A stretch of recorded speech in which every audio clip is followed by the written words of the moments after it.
because the family actually comes first. And you know who understood that was Margaret Sanger, the patron saint of feminism and the founder of Planned Parenthood. That if we can attack the family, dismantle the family, then everything after that kind of just follows naturally. And it's crazy reading some of the weirdo sexual revolutionaries on the left, back to the 40s, the 50s, the 60s, like their hatred of the nuclear family and like God's like ordainment of the family is like pretty sick, but it like should tell you everything that you need to know.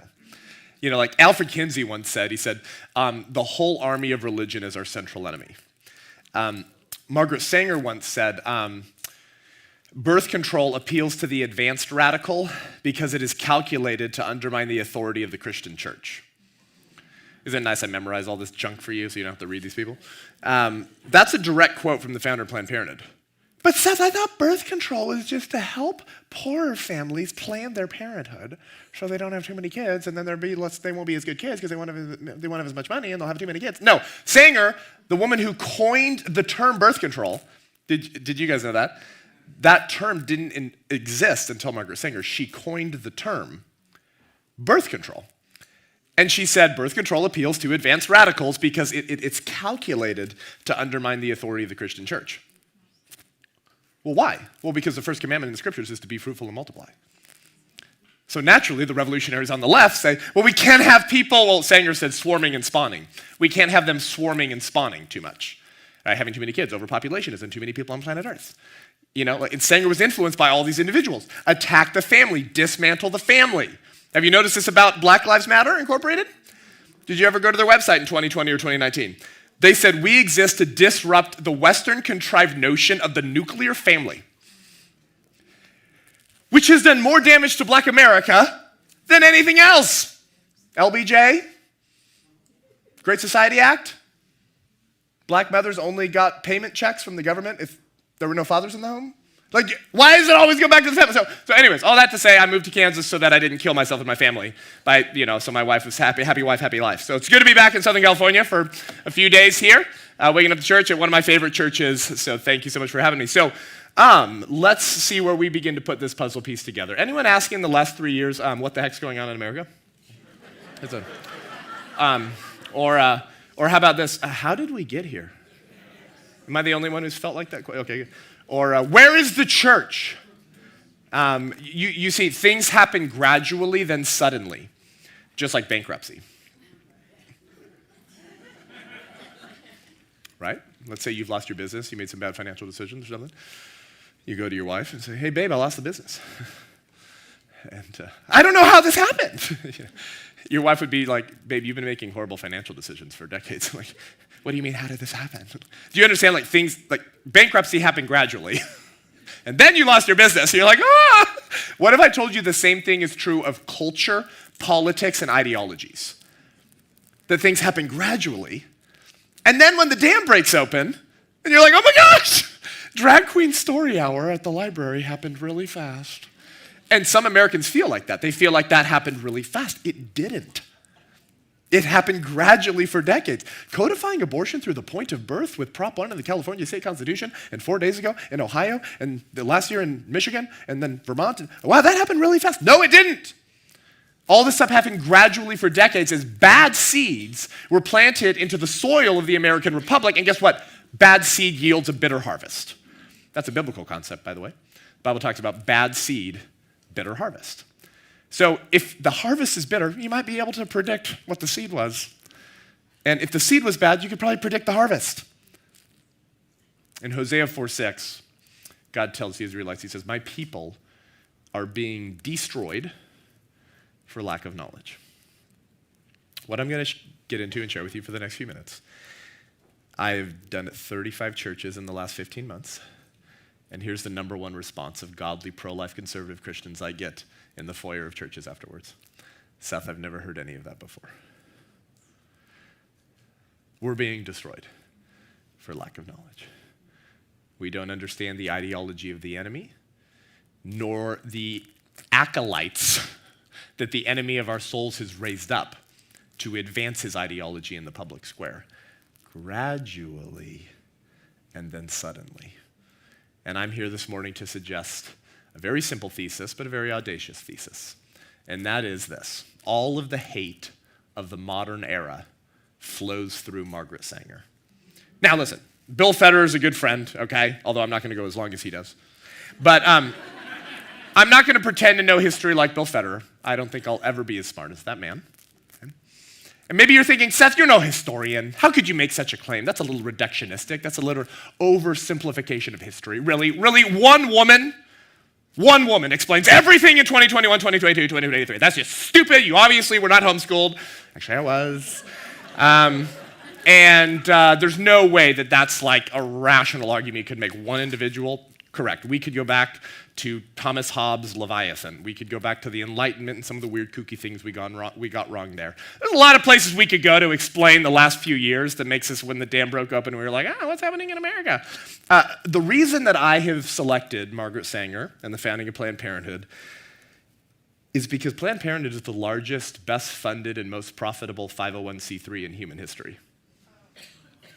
This is a nonprofit. The largest, best funded, most profitable nonprofit in human history. And that hasn't been true since the 70s or 80s. That's been true since the 60s. One organization, the largest, best funded, most profitable. In 2023, Planned Parenthood is the largest provider of cross-sex hormones and puberty blockers. But Seth, I was told they were an abortion organization. Planned Parenthood is behind all of the comprehensive sexuality education, the porn. There's like gay porn cartoons. Have you guys ever looked at the curriculum? I hope you haven't had to, but I mean, it's a vile. Sometimes it's books that elementary school kids can check out of the library, but sometimes it's in the curriculum for the Sex Ed Health Week in elementary schools, junior high schools, public high schools. Planned Parenthood is the one that launched the organization that put all that stuff together. So they're behind all the diddle the kids, titillate the kids, incite youngsters to a sexual frenzy. They're the largest provider of cross-sex hormones and puberty blockers. And in 2023, as of today, Planned Parenthood is currently making more money off of cross-sex hormones and puberty blockers than off of baby killing. Yeah, like their profits are bigger from the gender delusion stuff than from the child sacrifice stuff. Yeah, I don't sound so kooky anymore, huh? It's not just an abortion organization. It's the Leviathan. It's the culture of death.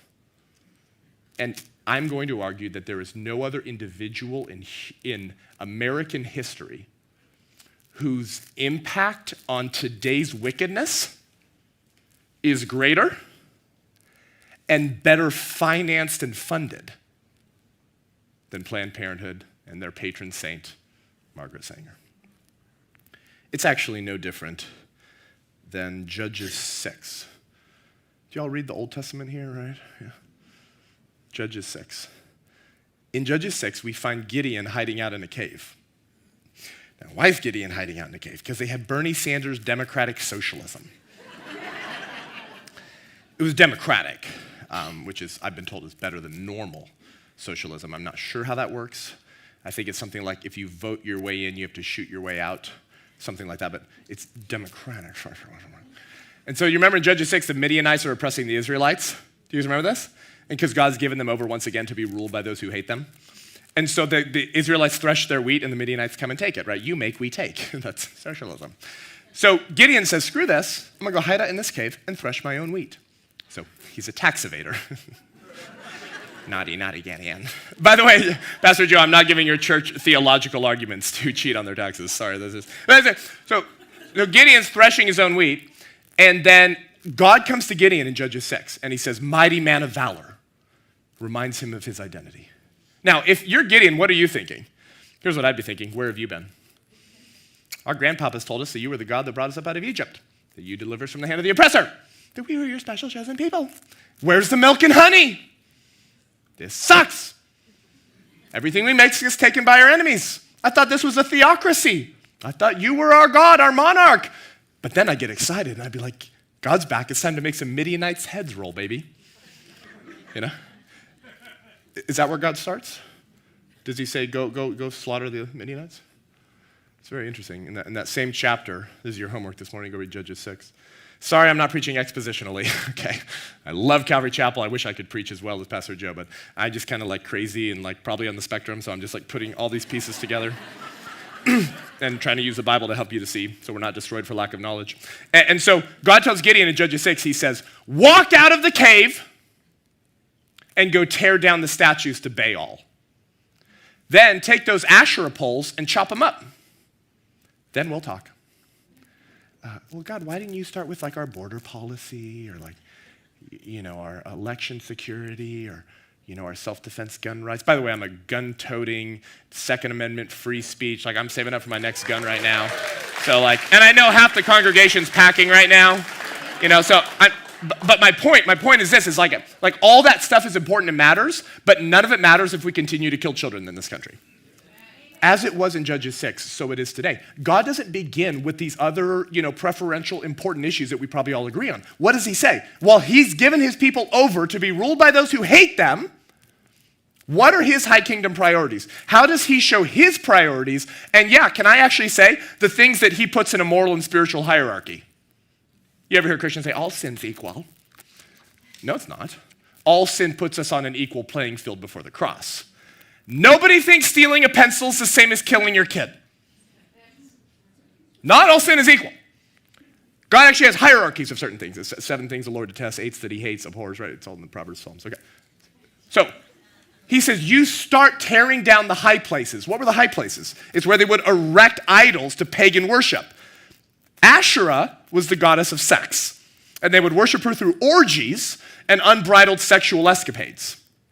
Baal, Moloch, Baal is sort of like the demon, god over Moloch. It's kind of like the demon that the other demons are accountable to. Baal is kind of like the hierarchical demon. You understand that little bronze statues and idols, they're just demons, right?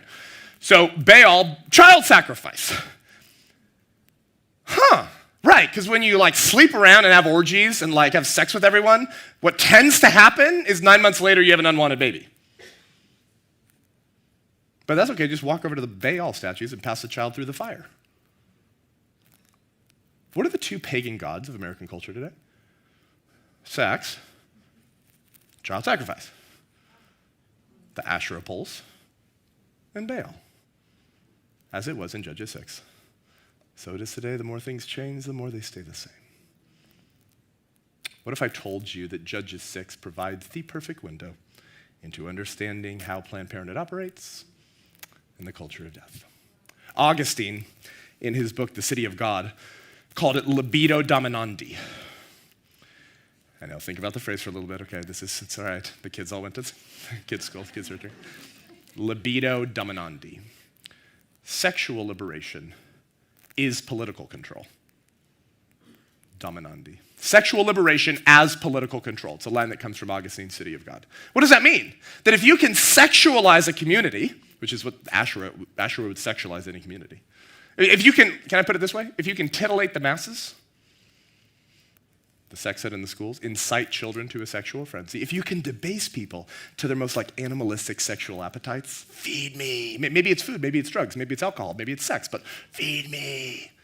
And you can get them to indulge those appetites like an animal, right? Then they're actually not free, they're actually enslaved. And so actually they're easier to control. Sexual chaos, sexual liberation creates docile citizens who can no longer govern themselves. Right? Do we know? Do you guys know any addicts? Don't scream it out. Don't say their name. But I'm just like sex addicts, drug addicts, alcohol addicts. We know some where we have people in our lives, families. Very sad, right? Aren't they wonderfully involved citizens? Never late for your kids' birthdays, always on time to church, super reliable, always keep their word. I'm not trying to be a jerk. What I'm trying to say is that addicts, particularly sexual addicts, are not free, they're enslaved, so they can't govern themselves anymore. Libido dominandi.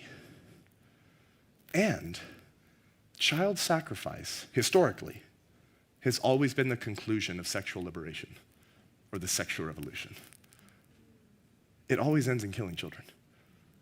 The more sexualized the community becomes, it's actually children's rights that suffer the most. Every single time. It's the same 2 pagan gods today. So, how is Planned Parenthood the Asherah poles and the Baal statues today? How is understanding Judges 6 in salvation history the window into understanding the chaos of the 21st century, in particular, but certainly of the last 60 years in America. Well, we got to go back. Chesterton once said that happy is he who knows not only the hidden causes of things, but who has not lost touch with their beginnings. The Bible talks about the sons of Issachar. They were the men who understood the times, so they knew what Israel ought to do. That's all the Bible says about the sons of Issachar. So they understood the times, and so they knew what the people of God ought to do. So with an understanding of the times comes a responsibility and duty to act in accordance with those times, in accordance with what you know. So in 2019, the New York Times, the gray lady, all the news that's fit to print, released the 1619 Project. Y'all remember this?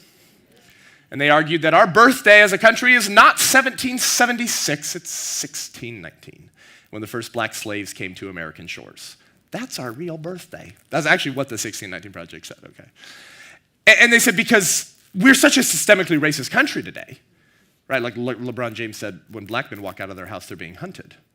That's what LeBron James, yeah. And so to understand our allegedly systemically racist culture today, they're saying what I'm saying, they just got the formula all wrong. They're saying we got to go back to 1619. That window, that date of the first black slaves coming to American shores is so representative of our evil, bigoted, systemically racist culture today that it justifies the summer of love, mostly peaceful, somewhat fiery 2020. If it's true that America systemically discriminates against black people, in every institution, it's set up for their failure to deny them equal rights. If that's true, then actually you can make a moral justification for burning things down to defend your own life and rights, but that's not how America works. But do you understand what they were trying to offer an interpretive lens for leftists to understand the allegedly systemically racist culture today? That 1619 Project becomes podcasts, essays, and K-12 curriculum in America's public schools. 8 months after that project's released, George Floyd, right, St. George Floyd, right, the modern priest of the left who arrests pregnant women at gunpoint, right? All hail George Floyd.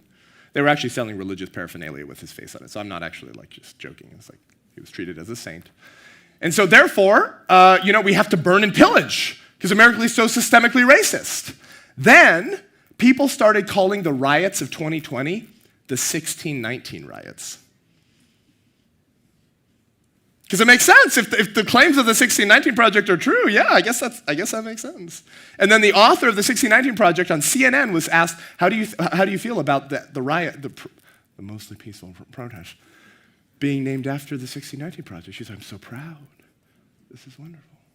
And then, because revolutions always eat their own eventually, which is hilarious, so fun to watch, the radical BLM Antifa 1619 disciples started going after corporations, institutions, and countries that resembled racism, right? Remember Aunt Jemima? Remember you had to cancel Aunt Jemima? Like they were going after all these corporations and institutions with any vestiges of racism, which is hilarious because if that's true, then let's start with Planned Parenthood. Right, and so the left in 2020 went after Planned Parenthood. Not pro-lifers. It wasn't Tucker Carlson, Glenn Beck, Charlie Kirk, Ben Shapiro, Michael Knowles that got Planned Parenthood to cancel their founder. In the summer of 2020, July of 2020, because radical pro-abortion Marxist leftists started attacking Planned Parenthood. Like Christians did not pay attention to when this happened. This was like a cultural linchpin of our civilization, this event that happened July of 2020. And they said, your founder was a racist pile of human vermin, a racist, a eugenicist. And so the Planned Parenthood of Greater New York director, Karen Seltzer, came out. Of course, her name's Karen. It's kind of funny, but anyways. And she says, we're done making excuses for our founder and the damage that she did to communities of color. End quote. And then the Manhattan, New York City flagship Planned Parenthood clinic was called the Sanger Health Center. That was its name. They took her name off the building and they canceled her and they renamed the building. Then New York City, on the corner at which that Planned Parenthood Manhattan Sanger Health Center sat, there was a sign saying, this is the Margaret Sanger Square. And the city took that sign off. So New York City canceled Sanger, And Planned Parenthood cancels their founder, takes her name off the building, said she did damage to communities of color, and aborts her and throws her in the trash like they have the 25 million other unborn children since 1970. Now, anyone with 2 brain cells left to rub together would be asking a very simple question after observing what happened July of 2020. What were you hiding? What's the real story behind Margaret Sanger and Planned Parenthood? Because don't you understand, the liberal establishment and the mainstream media and the legacy media, I call them journalistic prostitutes for the culture of death, but I digress. They have defended Sanger for decades. Who remembers, like if you're older than me, who remembers watching the coverage of Sanger over the years? By universities, by like left-wing, progressive journalists, by books that were written about these people. Like Sanger was defended. I mean, Hillary Clinton got the Margaret Sanger Award, y'all. Like the left created the Margaret Sanger Award. I hope you understand that. Okay. Hillary got it. And she was like, she was breaking through glass ceilings and taking on stereotypes. And she said, when I think about what she was facing and what she was fighting way back then, I'm just so inspired and in awe of her. Like these were the things that Hillary Clinton was saying on the day she received the Margaret Sanger Award. Okay, like this was a woman that the left defended, celebrated, and sometimes they said, yeah, she had some friends that were kind of like racist eugenicists, but like she herself wasn't. And Planned Parenthood was just a way to help poor families plan their parenthood. She wasn't a racist. Then why'd you cancel her? You understand how significant that event was, July of 2020? You defended this woman for decades, then you cancel her and rename the building. If I'm a left-wing, lifelong voting Democrat who's accepted the talking points that Sanger was a feminist slay queen, I'd be a little bit upset. I'd be like, have I been lied to then? 1916, the first Planned Parenthood clinic opens in Brownsville, Brooklyn, New York, an area heavily populated by blacks, Slavs, Italians, and Jews. It was a poor immigrant community. The first Planned Parenthood clinic opens in 1916. She breaks the law when she opens it, and that becomes the first physical manifestation of the ideas. And you can read these ideas, and I've read them for you, I memorized it, and I'm coming out with a movie in May of next year called the 1916 Project. It's not the 1619 Project that allegedly explains the insanity of our culture in this moment. It's the 1916 Project. That's the first building and the first physical manifestation and unfolding of the ideas that before that point she was just writing about, she was just speaking about, and then she put them into action. That's the beginning of the largest, best-funded, most profitable 501c3 in human history, and the largest provider of cross-sex hormones and puberty blockers in America, and behind all of the porn in the classrooms and the titillate the kids and incite them to a sexual frenzy, porn and gender delusions in most of America's public schools today. Planned Parenthood is not just behind it all, they actually helped architect almost all of that. They are not an abortion organization, and they never have been. They're a humanist, Darwinist, neo-Malthusian culture of death organization that has seemingly been behind every new iteration or unfolding of the culture of death over the last 50 or 60 years in America. So when Planned Parenthood cancels her in 2020, it's time to start asking some questions, y'all. It's time to start going back so we are not destroyed for lack of knowledge. In 1914, Margaret Sanger publishes her first magazine. It was called Woman Rebel, with the tagline, "No gods and no masters." No gods and no masters. Can I just tell you, that sounds a lot like, for God doth know that in the day ye eat thereof, then your eyes shall be opened and ye shall be as gods. Saying no gods and no masters is actually identical to saying I shall be as gods. I was in DC in January for the March for Life, and I go ahead of the March for Life to find the Moloch Baal worshipers manifesting their inner transgender Moloch legions. The reproductive health advocates defending feminism. Freudian slip, sorry. It's when you say one thing but mean your mother. And so I found them. I found the Moloch worshipers, and they're pushing this cart and their megaphone and the trans flag and the rainbow thingy and the abortion stuff. Why is it that it always all goes together? Why is it? Why is that? The people on the left, part of the revolution, always support the same stuff. Their religion apparently is large enough to inform their support of their pagan sacraments and liturgical feasts. But evangelicals in America bicker and moan and whine and argue about whether the gospel really speaks to all of the issues unfolding in America. So I don't talk to that because I'm Brian Broderson, and so I'm going to teach critical race theory from the pulpit and call it Christianity.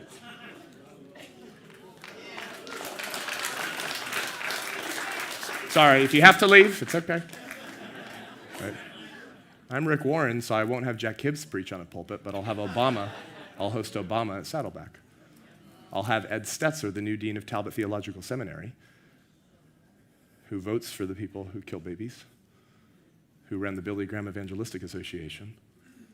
Ed Stetzer, who was the biggest fan of Francis Collins at the National Institutes of Health, who put Francis Collins on his podcast and told the church to go get the jab.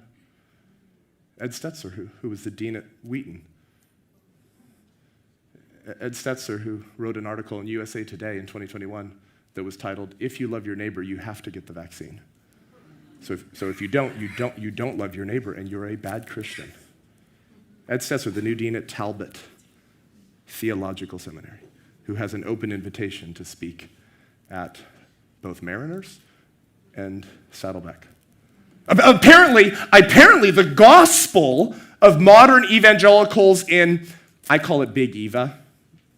You heard of Big Pharma? There's Big Eva, big evangelicalism. The institutional managers of evangelicalism who want their place at the table. They want Christianity to be respectable. And they seemingly can't figure out whether the Bible and Christianity and the gospel speak broadly enough to all of these issues. But not so with the left. Their religion of humanism, progressivism, Darwinism, call it whatever you want, why does it always cause them to support all the same stuff? Like, they almost never argue about, like, the real sacred sacraments. Transing the kids, sexualizing the kids, killing kids, ruining parental rights. Like, why do they always support all the same stuff? So when I find this little cart in the Moloch worshipers and the stuff, it's got all the, like, references to humanism because it all goes together. Anyways, there was a sign on this cart, and guess what the sign said? This was January of this year. No gods and no masters.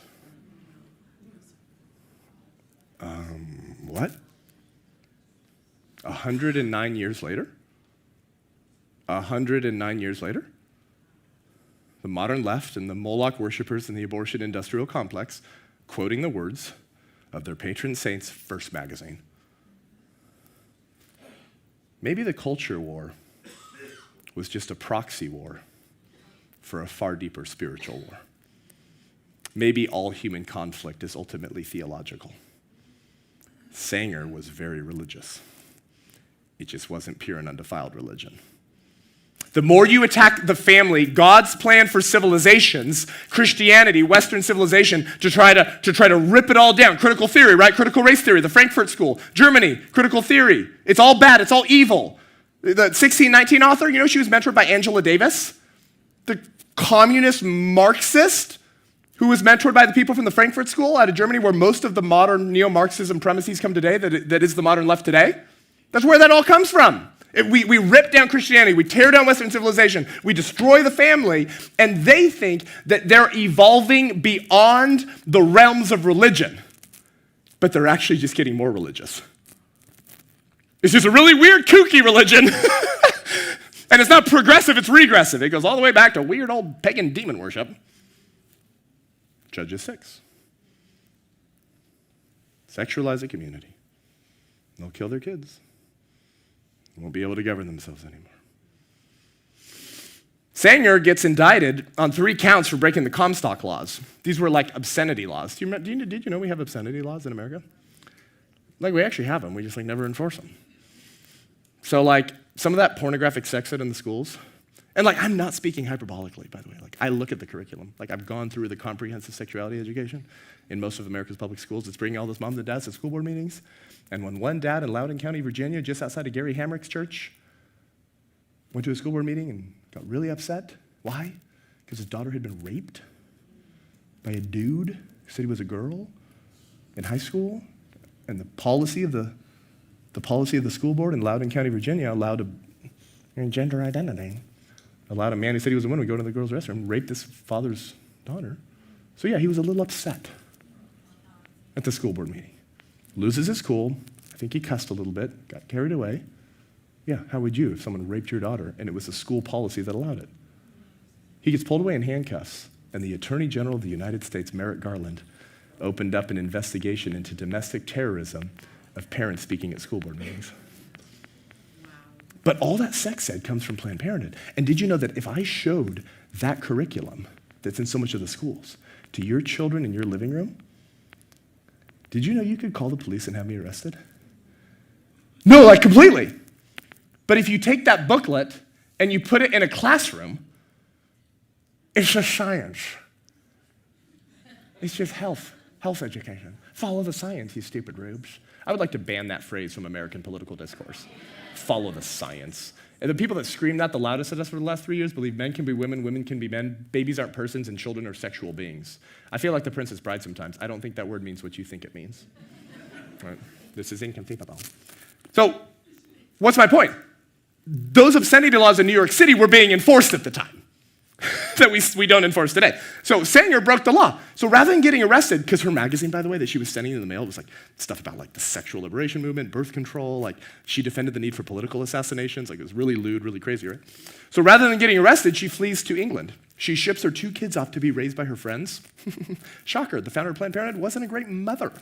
She has her socialist friends in the New York labor movement forge her a passport so she can flee. She spends 18 months in England, year and a half, and she meets the Neo-Malthusians. The Neo-Malthusians refer to Thomas Malthus. Ever met a liberal who believed there were too many people on planet Earth?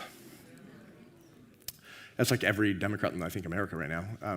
Too many people on planet Earth. Stop having kids. I mean, obviously, Mother Gaia. I'm sorry, the ecology crisis, another Freudian slip. I keep calling them demons because they are, sorry. And so, you know, you can't have too many kids because if you overpopulate too much, the environment can't handle that many people. So that will eventually harm the environment. And so that will cause climate change. Right, so you're the problem from having too many kids. Do you know where that idea originates? Kind of like the first time. Thomas Malthus. He was the Anthony Fauci of the late 1700s. He believed he was just following the science. No, I'm like not kidding. Like he called his theory scientific. Have you noticed how they always do that? Like, no, it's just scientific that your 9-month-old baby could be a girl. So don't call it a baby, call it a theyby. That's what they're insisting on right now. The modern left, they're asking you to call unborn babies not babies, but theybies, because it's a they, them. We don't know yet, right? The baby hasn't told us their gender identity.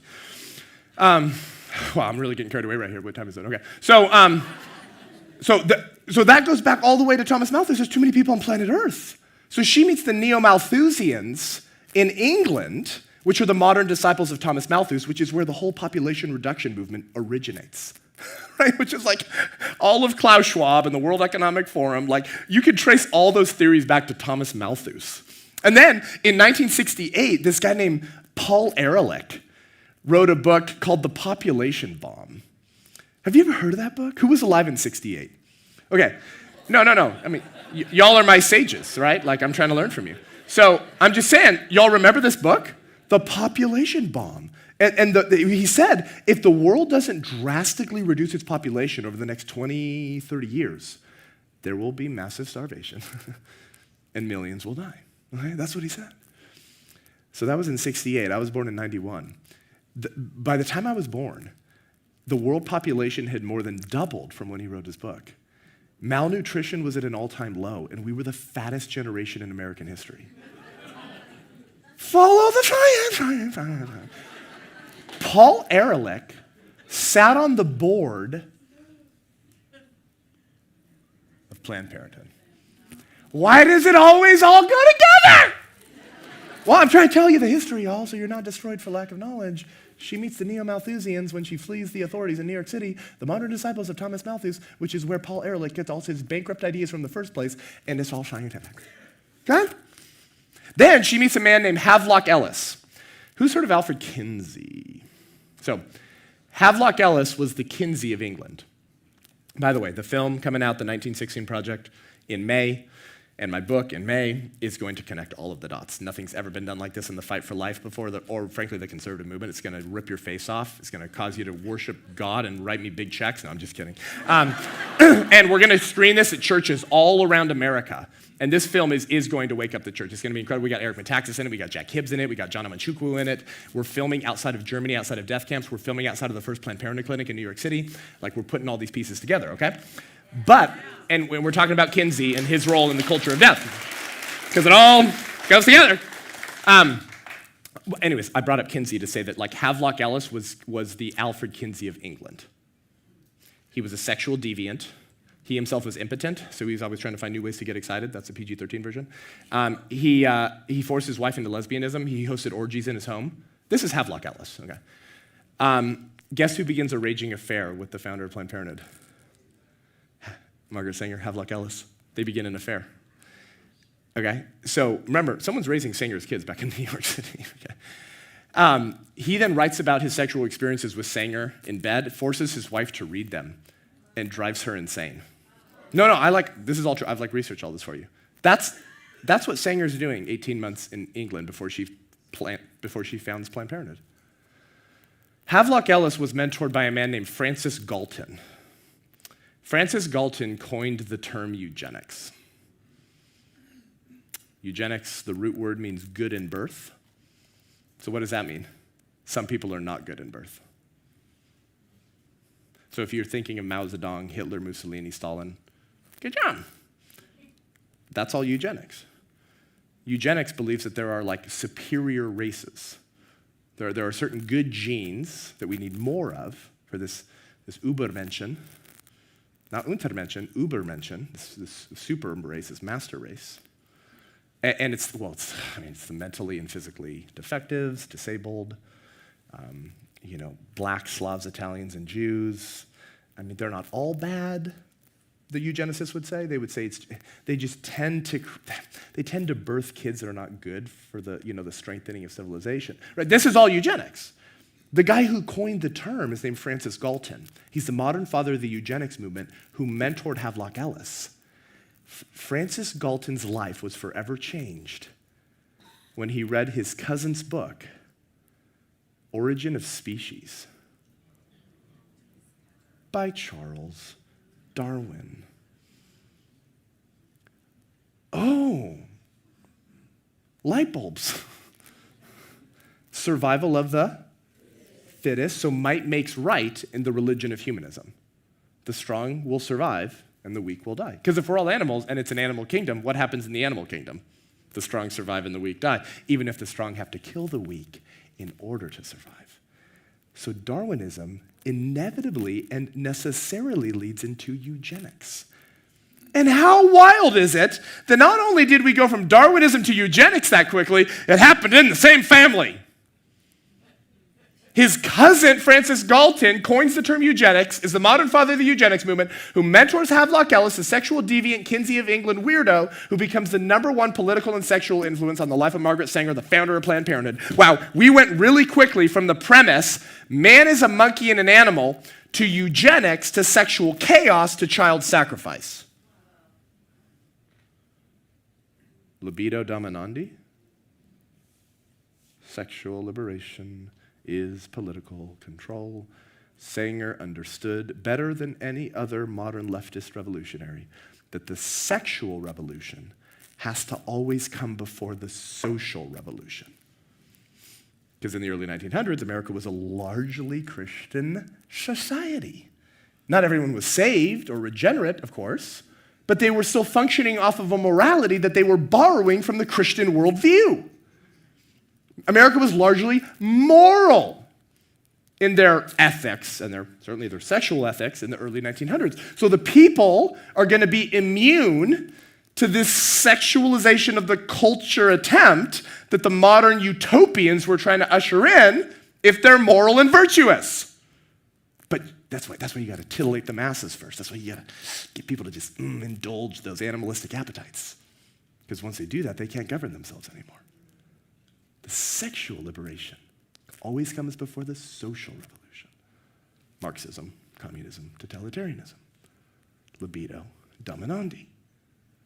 She comes back to New York City in 1916 and opens up the first illegal, unlicensed birth control clinic in the Brownsville section of New York, the first Planned Parenthood, the beginning of what is today the largest, best funded, most profitable 501c3 in human history, who is not only helping institute or unveil all of the death in America, but is funding it and profiting off of it. That's the beginning. That's the date in the window to understanding this culture, maybe more than any other date in the last 120 years, and certainly more than any other individual than Margaret Sanger. Well, she needs help. One woman can't do this, so she founds her organization, the American Birth Control League, in 1921, later renamed Planned Parenthood. When she founded it in 1921, her first board member was a man named Lothrop Stoddard. Lothrop Stoddard was a high official of the Massachusetts Ku Klux Klan. He wrote a book called The Rising Tide of Color Against White World Supremacy. And then his other book was called The Revolt Against Civilization, The Menace of the Underman. The Menace of the Underman. Who's the underman? Blacks, Slavs, Italians, and Jews, and the mentally and physically defective. That's like the first board member of Planned Parenthood when it was established in 1921. And if you Google the name Lothrop Stoddard, you will not find this. I've done it for you, but there's been a concentrated attempt to bury, to veil the history of liberalism and progressivism today. Because they walk in the same intellectual and political tradition as these demons. And if the entire society began to understand the history of these ideas, I believe the liberal establishment would begin to collapse in on itself like a dying star. Lothrop Stoddard, whose book, The Menace of the Underman, was translated by Adolf Hitler's chief racial theorist, Alfred Rosenberg, and that's where the Nazis got the term Untermensch. Ever heard of Heinrich Himmler? Yeah, he wrote a Nazi propaganda book called Untermensch. It means subhuman. It's what they called the Jews. The Nazis got the term Untermensch, subhuman, from the word underman, the menace of the underman, Planned Parenthood's founding board member's book. Excuse me? Well, why didn't Don Lemon tell me about that on CNN? Never learned that at UC Berkeley. Or Vanguard, for that point. Where are our Christian colleges teaching the next generation the history of bad ideas so they can be the sons and daughters of Issachar and ambassadors for Christ in a culture of death that needs the prophetic voice of the church? I went to Westmont College in Santa Barbara. I didn't learn any of this junk. Wasted who knows how many tens of thousands of dollars learning useless stuff that has not served me today. The only thing I got out of Westmont College was learning how to fight against progressive, syncretist political activists who call themselves Christians and use the veneer of Christian education to raise up the next generation of neo-Marxists who are preaching what Bonhoeffer called cheap grace. So unfortunately, I had to find the steel in my spine, not from a public university, but from a Christian one in Santa Barbara. When Planned Parenthood was launched in 1921, it shared office spaces with the American Eugenics Society. And all of the funding for Planned Parenthood in 1921 came from people like the Rockefellers, the Fords, and the Carnegies. And Sanger wined and dined these folks. I mean, she got them to contribute and fund all this stuff. The American Eugenics Society, which was being run by Madison Grant at the time, who, interestingly enough, wrote his bombshell book the same year, 1916. And it was called The Passing of the Great Race. The passing of the great race. The Ubermenschen are passing, right? Because of the unfit, because of those undesirables. One day, Madison Grant's secretary, Leon Whitney, for the American Eugenics Society, this guy, Leon Whitney, he gets a letter in the mail one day from this German corporal, recently out of prison and rising in the German political scene, calling Leon Whitney's writings on eugenics so helpful to him. And so Leon Whitney, he runs over and interrupts a committee meeting for his boss, Madison Grant, who wrote The Passing of the Great Race, and says, Madison, our writings are influencing the Germans. This is awesome. This is recorded. Madison Grant smiled and chuckled and pulled out his own letter he had just received from the same German corporal, recently out of prison after his failed coup attempt in Munich, calling Madison Grant's book, The Passing of the Great Race, calling it his Bible. The man who wrote those letters was named Adolf Hitler. And in Mein Kampf, you can find entire paragraphs that have seemingly been plagiarized from Madison Grant's book, The Passing of the Great Race. So in 1934, Hans Gunther, he was a Nazi, he was part of the Nazi Party. Hans Gunther, he was a race anthropologist.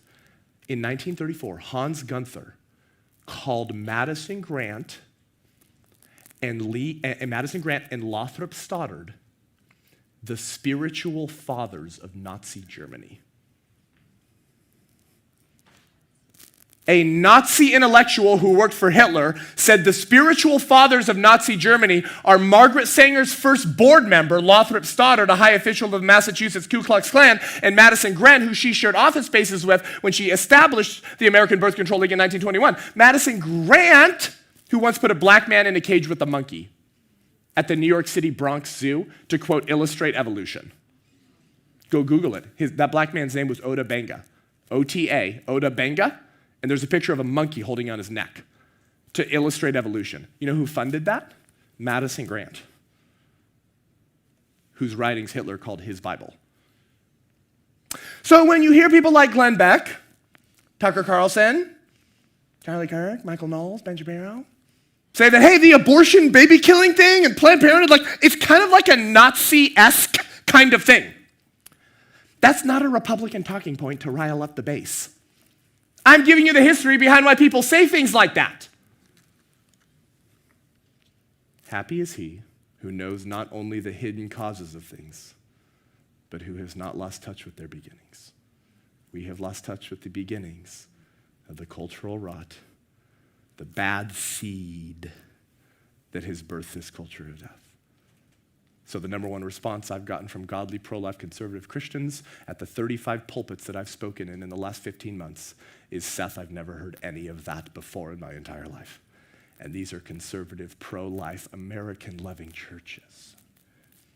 If the people of God don't know, how can you defeat an enemy that you don't understand? How can you destroy an enemy that you don't know exists? Then in 1964, Planned Parenthood's medical director launches SIECUS, the Sexuality Information Education Council of the United States. SIECUS, the first group to create, to formalize, and to sell comprehensive sexuality education with all the weird, kooky, sexual porn stuff in all the classrooms. That gets formalized by Planned Parenthood's medical director, Mary Calderon, with seed money provided by Hugh Hefner. I wonder how that works. Libido dominandi. Sexualize the youngsters, and it leads to child sacrifice, as it was in Judges 6, so it is today. Oh, and their board member of SIECUS in 1964, Wardell Pomeroy, Alfred Kinsey's homosexual lover. Well, one of his many, sorry. I don't know if you know the history of Kinsey, but Wardell Pomeroy, the founding board member of SIECUS, launched by Planned Parenthood's medical director. That's where all the comprehensive sexuality comes from that labels parents who oppose that domestic terrorists. Oh, and that makes sense because when Gideon walks out of the cave and he tears down the Baal statues and he tears down the Asherah poles, the Israelites and the Midianites wake up in the morning and they say, hey, Joash, Gideon's dad, hey, Joash, your son Gideon did that. Where are our altars? You destroyed our altars. Bring Gideon out that we might kill him. Oh, Seth, are you telling me that when the church wakes up and gives God a reason to show our country mercy and walks out of our comfortable little caves and start tearing down the high places, that the people who want to kill babies because sexual liberation has to always come before the social revolution will then call for the heads of the godly men and women who care more about God thinks about them than Joe freaking Biden? As it was in Judges 6, So it is today. The more things change, the more they stay the same. Who thinks the entire church should hear this message? That's why we're doing the movie. The book comes out in May to wake up the American church. The White Rose Resistance, as we close, is based on the story of an anti-Nazi Christian resistance movement. I don't have time to get into it, but isn't it interesting that with the history I just gave you, not only are we fighting the same fight that our German brothers and sisters were fighting in 1941, 1942, 1943, like the same ideological battle, but sometimes we're actually fighting the same people. Now, if you're like, wait, what are you talking about, Seth? Let me give you one example before I go give you hugs in the foyer and say hi. Ever heard of the abortion pill? It's called RU486. That's the name. RU stands for Roussel-Uclaf. Roussel-Uclaf, French manufacturer, invents the abortion pill. Bill Clinton brings it to America in the year 2000. Shocker. Roussel-Uclaf has a majority shareholder named Hoechst AG. Hoechst AG emerged from the breakup of a German chemical company known as IG Farben. IG Farben was infamous for creating a cyanide gas known as Zyklon B, the gas used to poison Jews in Nazi death camps. So, Hoechst AG simply shifted from creating poison to murder Jews to creating poison to murder babies. It's the same company. Sometimes it's not just the same ideological battle, false religion, humanism, Darwinism. Sometimes it's the same companies because the church is in their caves and we need to be like Gideon. Walk out of the caves we've been hiding in and start tearing down every high place, which is why at the White Rose Resistance, we're hiring regional coordinators.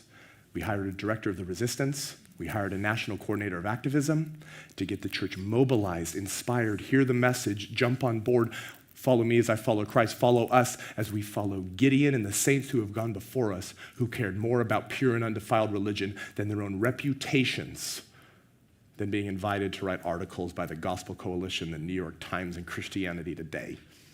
It's time to get comfortable with being uncomfortable. I'll see you on the battlefield. Now go out there and give them heaven, will you?